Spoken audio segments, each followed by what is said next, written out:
Good morning, ladies and gentlemen, and welcome to the Hardwood Nation podcast with your boy C.O. Anthony and my main man, Bryce Ward. What is going on, Bryce? Not much, man. Just enjoying some basketball. How about yourself? Same old, same old. Really quick, you just mentioned something, so let's start it off. So, we got the news last week that Lonzo Ball is going to be out for the rest of the season. And then we just got news a couple of days ago that LaMelo Ball is going to be out for the remainder of the season with an ankle fracture. What's going on with the Ball boys, Bryce? I don't know, because they're not wearing their shitty shoe brand they tried to start. That doesn't seem to be the problem. I don't know.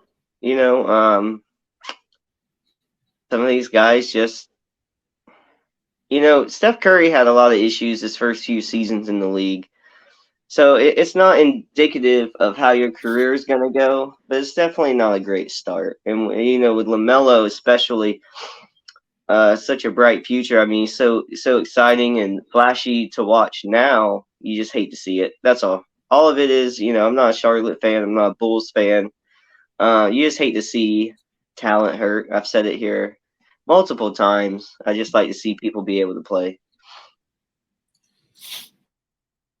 I read an article years ago, and I can't cite it now because I just don't remember where it was from. But I read an article years ago that talked about how the ball boys may not last because of the way they were brought up, the way they were practicing on that concrete versus the parquet floor, hardwood floor.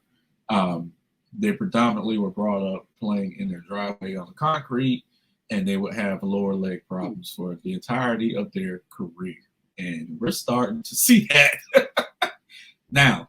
And for the life, and I literally read this, it was like 4 or 5 years ago. And for the life of me, I can't cite it, but it was a thing. And it was like these boys might not make it because of lower leg injuries. And now we're starting to see, knee injuries with Lonzo that should have been corrected by now. It's not.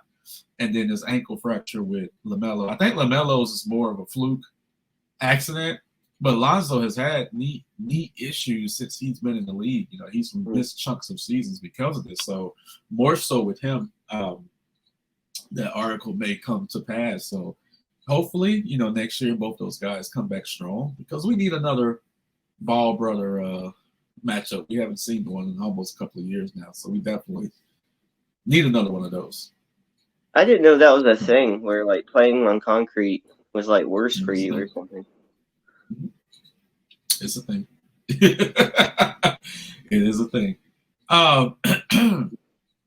So your boy Dame, coming off his 3-point contest win, decided just to go out and drop 71 the other night.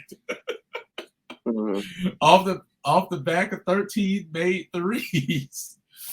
What do you think Dame's legacy is going to be for Portland? I think all is a ring. He's necessarily as worried about the legacy thing, considering he's already been voted into like the top 75. Like it's almost like he cemented himself without having to win much, just through like being as good as he is. Like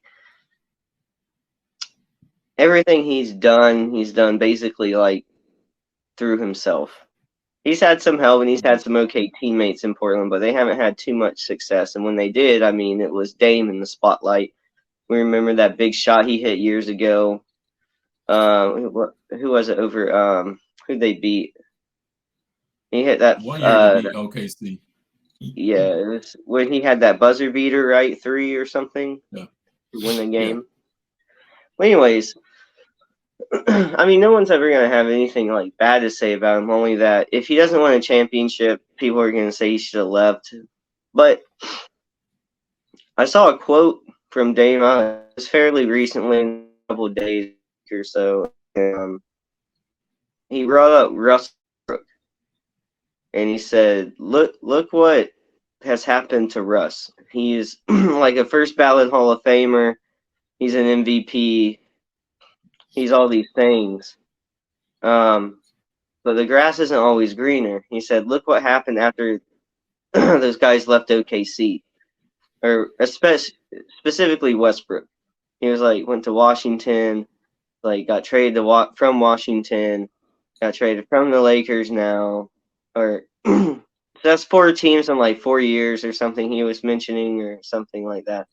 I can't remember the exact quote, but it was something like that. And I got to thinking, I was like, yeah, for everything that's happened to Russ, what does he still have to show for it? A whole lot. Games perspective, it doesn't necessarily mean you're getting anything, but certain opportunities present themselves, and not everybody gets to win a championship. What Westbrook did was necessarily a bad decision. It might have been the right decision for him, but guys have went to Golden State, as we famously know Kevin Durant did. We've seen people team up with LeBron. We've seen LeBron go to Miami. We've seen some of these guys win championships after leaving. And I don't think it's necessarily like it would look bad or it looks better on Dame one way or another. But certain people don't know how to win on their own, and certain teams don't know how to win on their own yet. And I'm not sure if Portland is in a situation where they have guys there who really know what it's like to win. If Dame stays there his whole year and they don't win anything, it's not going to be any worse than it is now. He's still going to be a top 75 player all time. He's still going to have his accolades, and everybody's going to love him. The real defining difference will be if he can win a championship in Portland. And at this point, I really haven't seen, in the time I've been watching basketball a lot, I really haven't seen much out of Portland out of like mediocrity. They're never like too bad, but they're never good enough to actually be in a title run. So as a Dame fan, I just kind of hate to see him in that spot without any real success either way. So I kind of wish he'd just move on for the sake of just mixing it up. But I mean, I get it. You can't really fault the guy for just trying to do it this way. I mean, it worked for some guys. It didn't work for others. You just never know. But I haven't seen anything out of Portland that makes me think they can do it. And yeah, no hate, just all love for Dame. I personally would like to see him on a different team. Yeah, I would like to see him on a different team just to see him be rewarded for the time that he's put in the NBA, time he's put into the NBA, and the level of play, the excellent level of play he's given off in the NBA. And I think now at 32 is kind of, he's not fading, but I think we would appreciate him more if he was in a bigger market team, primarily on the East Coast, primarily on a team, let's say like the Knicks, where Dame could absolutely be celebrated league-wide versus a regional area. I'm sick and tired of seeing him in a Portland Blazers uniform. I'm sick of it. Dame time needs to come to the East Coast. Will he ever do that? Absolutely not. But he needs to come to the East Coast and enjoy his last few years in the league because, yeah, he was injured last year. This year he's playing a lot better. But we don't know how much of prime game we have left before the dip happens. And I think he needs to be celebrated before that dip happens because we know the dip is going to happen. It's coming. We just don't know when. It may come as soon as the season where he slows down. So, and I just wish that, I know Portland has tried in the past to surround Dame with talent. I don't think they tried as hard as they could have done. But I just think it's a wrap. I think it's over. I'm not saying Dame's leaving. I'm just saying I'm tired of seeing him in the Portland Trailblazers jersey. I'm over it. And for my sanity, I need him to move on, which is not going to happen. So he's just going to flounder. And I mean, kudos to him. I think he's accepted that at this point. But yeah, he's just going to flounder over there. You know, he's great, and he's great for the league. He's great. I'm not surprised that he took a subtle shot at Westbrook because those two don't see eye to eye, but It it's cute. didn't. It didn't feel like when I was reading it. It really didn't feel like a shot. Okay. Got it. So we got news that Kevin Durant should be debuting for the Suns tonight. How excited are you to see Kevin Durant? But I know what I'm getting from Durant. I'm interested to see what this team looks like in the playoffs. Okay. I still don't. I mean, it's fun to see him in a different jersey, I guess, especially if you're a KD fan. At this point, I'm sure you're used to seeing him in different colors.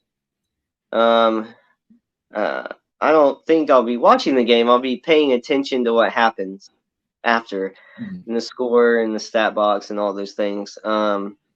We know. Look, we know what Phoenix is. We know what Kevin Durant is. Now I just want to see them combine, but I don't necessarily like. I'm not gonna stay up to watch that game. I already know there's no way I can stay up to watch it, but I'm excited for what they do in the playoffs. I mean, let's be real. There's no reason why Phoenix shouldn't make a deep run.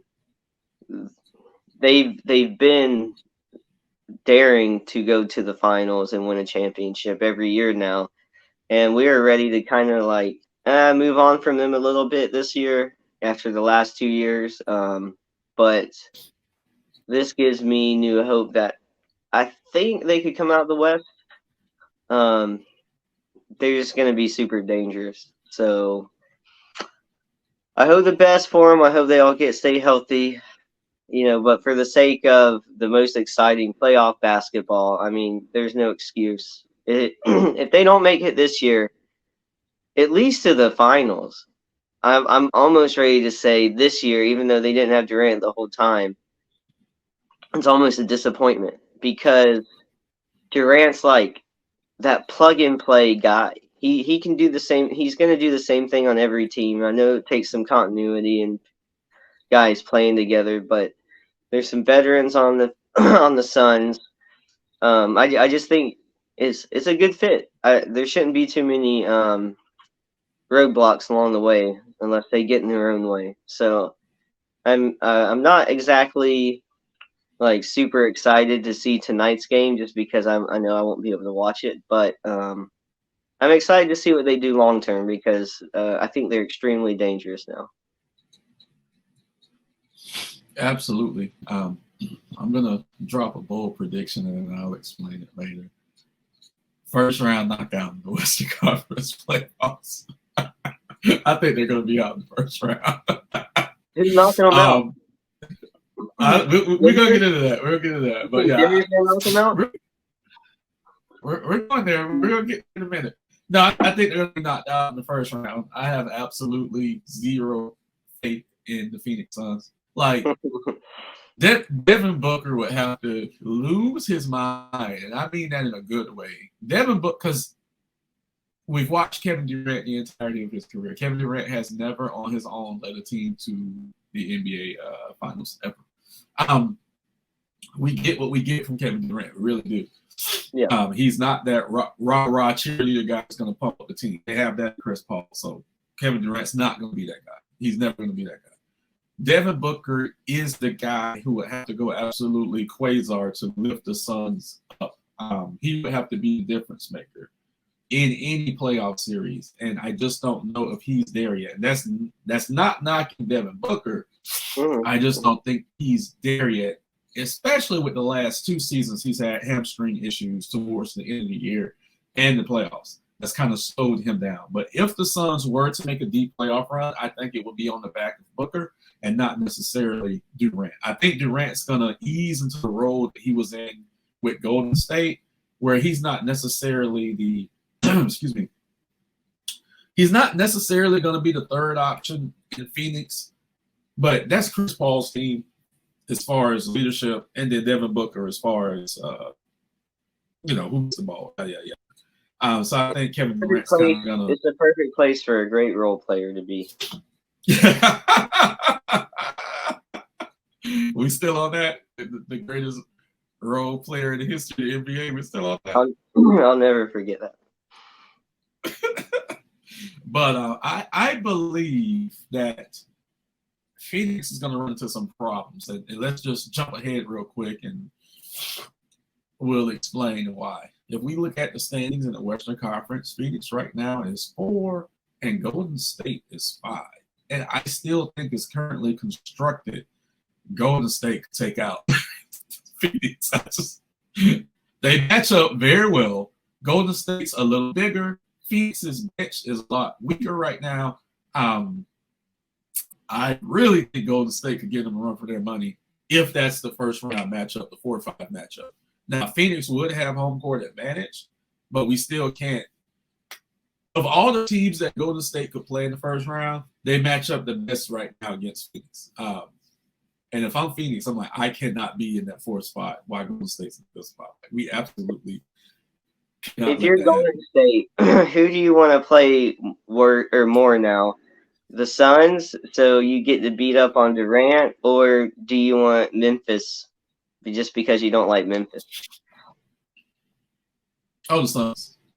You want to save Memphis because you want to start the playoffs. You want to beat up on a weak team. You want to get into a rhythm before you see Memphis. Technically speaking, right now, they wouldn't see Memphis until the conference finals because Memphis is number 2.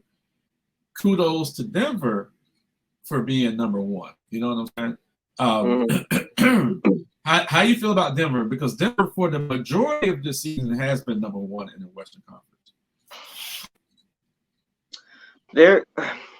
If they get to they could win a championship, and I wouldn't be super surprised. But the thing is, I don't know exactly what they're missing. Maybe just having their whole team healthy at just the right time, because they've put on some great comeback playoff performances in the last few seasons. They just haven't been able to put it all together for the entire playoffs and come out of the West. I feel like this should be their year. I mean, they have the best. You could argue the best player in the league, in Jokic. He's a favorite to win his 3rd MVP. They've had the number 1 record in the West a lot of the season, if not most of the season. This should be their year. It's kind of like what I was saying with Phoenix, where they've kind of been daring to win a championship for the few years. And the year they went against Milwaukee, a lot of people thought they had it that year. And, then they almost kind of take a little step back last season for one reason or another. But I have the same feelings towards Denver. It's almost like, what are you waiting for, or what's missing for you to take that final step? Because it looks like you should be able to win a championship. So, yeah. I mean, it's impressive what they've done all season, but this is kind of like the last year I'll take them seriously just from being number 1. It's kind of like Phoenix from a year or 2 ago. It's like, okay, yeah. I know what you can do regular season, but are you going to win a championship? Are you going to make it out of the West? So that's like Denver's next step. They really, I think, to be taken more seriously, long term. That they need to come out of the West this year. Even though I said I think, Phoenix does that. I think for Denver to be taken seriously, it needs to be them. For Jokic to kind of justify, I know in going to the finals or winning a championship doesn't have anything to do technically with MVP, but you've got 3. If you win this year, you got 3 MVPs. Your team is one of the best teams in the West every year. Like, when are you going to take that next step? When are you going to get wins for your team when you need them most? So that's what I'm interested to see. Denver's a real interesting story, I feel like, in the West. But if you're a Denver fan and you don't come out of the West this year, you don't go to the championship, then I feel like it's a bit of a disappointment. I get that. Really quick, just to correct something I said. As the seeds are right now, Golden State and Memphis will see each other in the second round, not the conference finals. So they would both have tune-up matchups, and they would see each other in the second round of the playoffs. the number one overall seed in the NBA right now is surprisingly the Milwaukee Bucks. They've won 15 straight games. They've overtaken the Boston Celtics to have the best record overall in the league. Is it time to give Milwaukee their flowers? Because a lot of these games they've won even without Giannis. So what the fuck is going on in Milwaukee? And we're saying that in a good way. I'm not I'm not surprised by them at all this season. I to be honest, and I don't even think about this. I didn't know the losses Boston had, which wasn't many. I didn't think that they could keep that up, honestly. And every time I was looking at, because I don't really follow Milwaukee like game to game, but I like to swipe and see the scores at the end of the night and see who did what. And it's like more often than not, I'd see Milwaukee pop up. Milwaukee, Milwaukee, Milwaukee. And I was like, I knew they were like top of the standings, or I mean, near the top of the standings. But Boston was really keeping them and Philly at bay. And I was just wondering how long it would hold up, because I feel safer putting my chips on Milwaukee just because they've won a championship. They kind of know what it takes. Boston's gotten really close a couple of times, but they just haven't been able to close the season out and get one yet. And I would pick, a lot of people would give it to Tatum maybe more. I still pick Giannis as like one of my best players in the NBA. And I still believe in him and what he can do with that team. And I feel like the team's only gotten better through this is like their third year or fourth year having Holiday? Third, I think. Third year. My boys are. Yeah. we know your statement on that.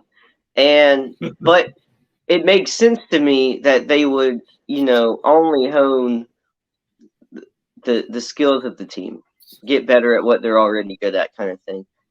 So this isn't surprising to me.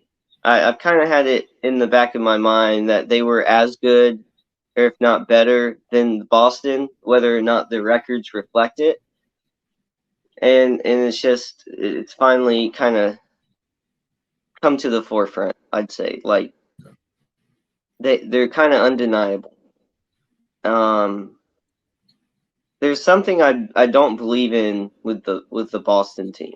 There's just something I don't like. They even could make it to the finals, and I wouldn't be convinced this year that they're gonna win it. They'd have to show me, right? They just have to prove it to me. There's something I don't believe in as much. Like I'm fully in the belief that Milwaukee comes out of the East. Milwaukee might even win a championship this year, and I've kind of had that in the back of my mind all season. Philly's dangerous. Boston's dangerous. But the Heat could be dangerous, but it just doesn't feel like it's their season as much as it was last year, a couple of seasons ago. But I feel like the safe bet for myself was Milwaukee. And I'd be surprised with the way the West is. Phoenix could be dangerous. Denver could be dangerous. Golden always dangerous in the playoffs.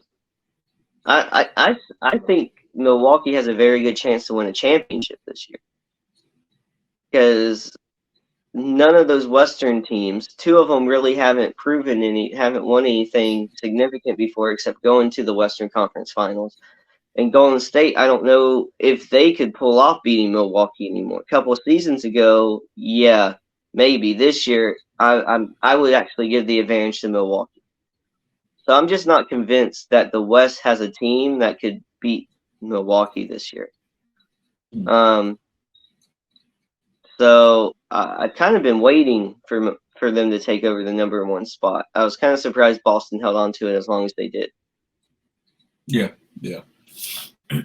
One thing I'll say about the Heat, they're not going to win a championship this year, but I think they're going to knock out one of the big boys. I think, depending on who they match up with, I think it's just something about Miami. And yeah, Milwaukee did beat us recently. They match up with shown outside of playoff shenanigans that they can beat Boston. So I think the Heat are going to be able to scare one of the top 3 teams. Should it come to that, the Heat could go as far as the conference finals again and get knocked out because they had to adjust now with Kyle Lowry not playing. We had to adjust with Kevin Love coming in. So we did lose a couple of games. But the game that they beat Philly against the other night kind of showed me, okay, they can still rise up to the level when they need to, despite all the roster changes that they've gone through. So I think they can scare a couple of teams. But yeah, no, they're not winning the championship this year. But I don't think anyone wants to see them in the first round. Just because playoff Jimmy's going to give you about five tough games. So Jimmy's not done yet. So yeah, but I think Milwaukee has shown to be the class of the league this season. It's been uber impressive. Like I said, a lot of these games have been without Giannis, and they're just rolling, man. They're just absolutely rolling, and I love to see without it. So, Chris Middleton too. Right. So I absolutely love what Milwaukee's doing. So we're gonna see. Hey, we might have Milwaukee and Denver in the NBA Finals, and that'd be a good series. The league will shit their pants if that's their finals.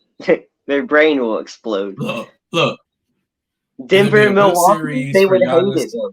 Yes, I'm just saying it from the standpoint of Giannis being reestablished, Jokic finally hitting that spotlight point, and then you have 2 of your last 4 MVPs battling each other. So, these 2 players won the last 4. So, that'd be something too. And actually, it would be by that time. It would be the 2 players winning the last 5 because Jokic will be named for his 3rd MVP in a row by then. But yeah. So I want to see it. We're almost there. Because, like I said, Denver, I don't think Denver's going to let loose of their foothold of number 1. Milwaukee may if they start resting players. But we'll see. I think right now it's looking like Milwaukee and Denver in the NBA Finals. So we'll see how we get there, right? Yeah, it'll be fun to watch. There's going to be lots of drama along the way. I can't wait. Absolutely. All right, ladies and gentlemen, that's going to be it for this episode of the Hardwood Nation podcast. Please like, subscribe, and share our content. Drop comments below. Give us shout-outs. Tell us you hate us. If you're a fan of the NBA, drop some likes on us. And we are out.